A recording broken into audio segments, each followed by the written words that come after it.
Cheers, I do buckaroos. How the heck are you? We got some Delta Moon in the background. We got a relatively decent day out here. It's about mid-50s, a little cooler than it has been, but said I'd come outside anyway, man. I sit at my dad's old bar, and I just picked up some beer from Springfield Brewing Company. So they were doing curbside only today. Only today, actually. You had to put your order in by yesterday. I've been, excuse me, I scratched my nose. I know you're not supposed to, but my Tourette's. Anyway, that's a whole other story.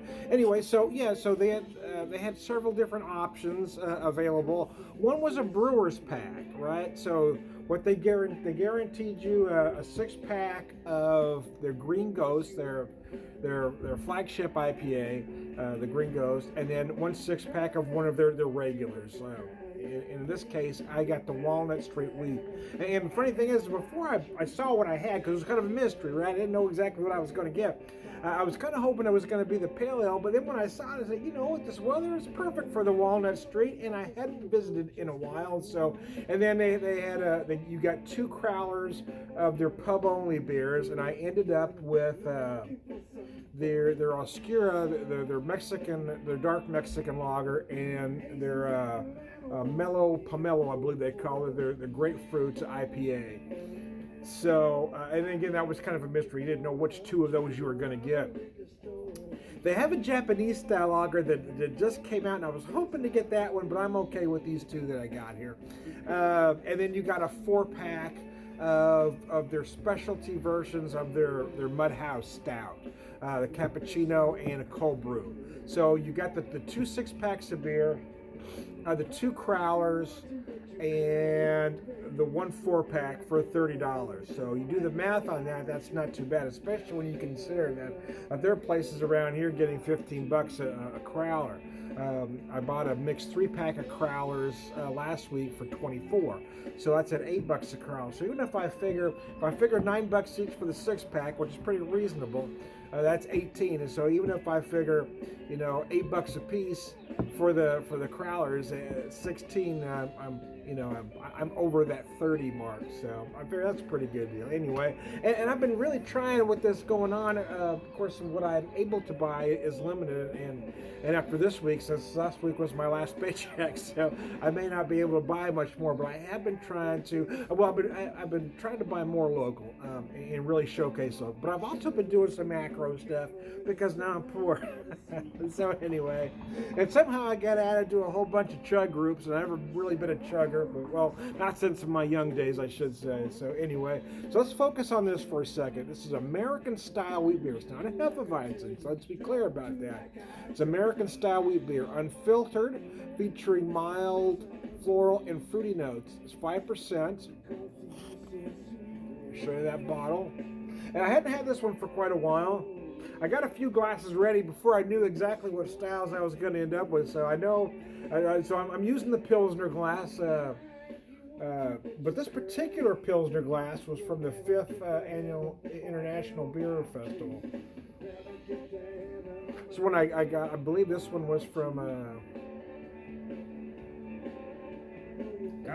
this one was when I got in St. Louis, I believe. I can't keep track of the glassware, man. Anyway, cheers. So a lot of folks around here, you think American Style Wheat Boulevard is kind of known for that. That's pretty much their flagship beers, their classic Boulevard wheat, which is a much lighter version. Here you almost can't smell Hefeweizen-like notes, even though they're clear it's an American Style wheat. But this seasonal, they do have Springfield Brewing Company has a traditional Hefeweizen as one of their seasonals called a Clove Hitch, which gives you those great big banana and clove notes. But this almost feels like a junior version of that. You still got that unfiltered aroma, I guess I should say. And I'm gonna quit talking and take a drink.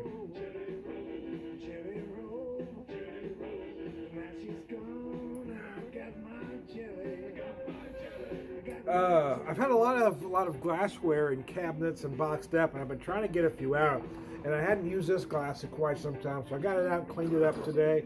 Joe Zuka, my friend from Hungry Hollow Brewery, dug his glass out here at Hungry Hollow. He got a couple beers from them. So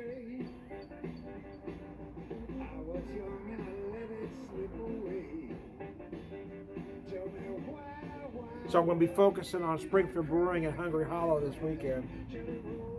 My neighbor just got home. It's a great neighbor, probably one of the best neighbors I've ever had. He doesn't drink though. So we don't have that in common. But as we were talking the other day, you know, he's very friendly, and we talk, you know, quite a bit when we see each other in passing.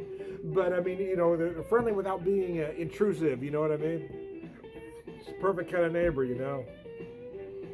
I don't care what they do over there. They don't care what we do over here. It works out just fine, man. So this is a beer you really want, for me anyway. It's perfect in a nice spring, summer day. Now, typically, hey, Carlos, now typically you would think, you know, 75, 80 degree day, sure. And it's only about it's probably about mid to high 50s here. But it is nice. It's clear sky. I mean, there's no wind. I mean, it doesn't feel cold. So it is a perfect day for a beer like this. One of those great refreshing beers, right? I mean, the days that you just want to have a beer, or, you know, you come in from mowing a yard, you know, you're laid off, so you decide to do some honeydew stuff. That's kind of where we're all at, isn't it?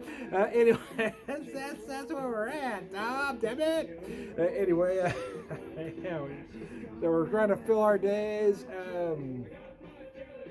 I keep saying this is the week that I'm gonna, you know, quit feeling sorry for myself and get some stuff done, but it didn't happen last week, so I'm shooting for next week.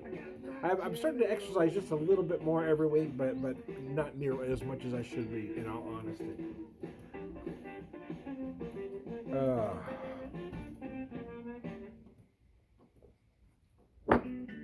But due to being unemployed, my beer drinking is going to have to get cut way down, so I won't be doing as many beer videos in the future. But I did have this put away to pick up this from Springfield Brewing Company, and I did want there was a lot more I wanted to buy, but this is all I could afford.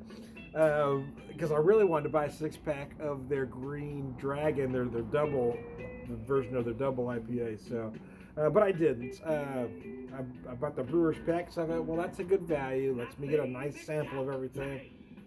And I could justify that $30. You know what I'm saying? If I was to buy it individually, it would have worked out too much more than that. So it worked out all right. I got some Scott Keaton in the background, if you can hear. Scott Keaton's a great musician out of OKC.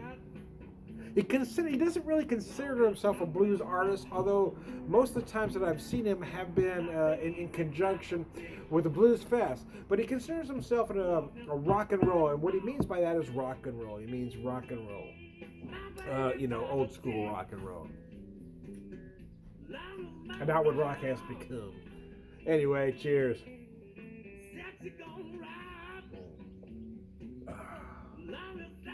So there you go. Anyway, it shouldn't have taken me this long to do this video. Really shouldn't.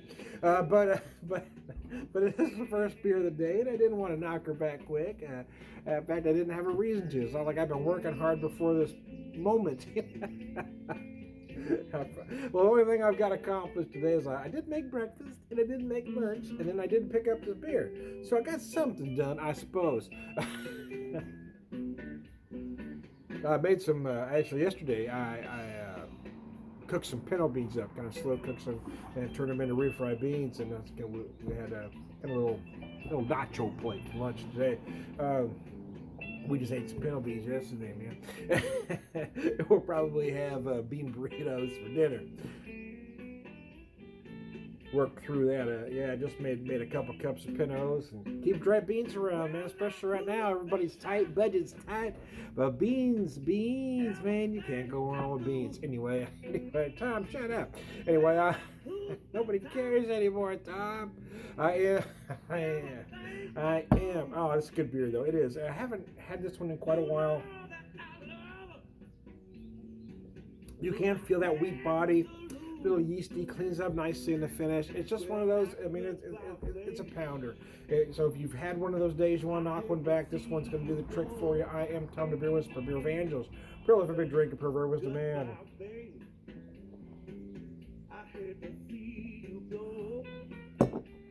All around good guy. Drink 'em if you got 'em.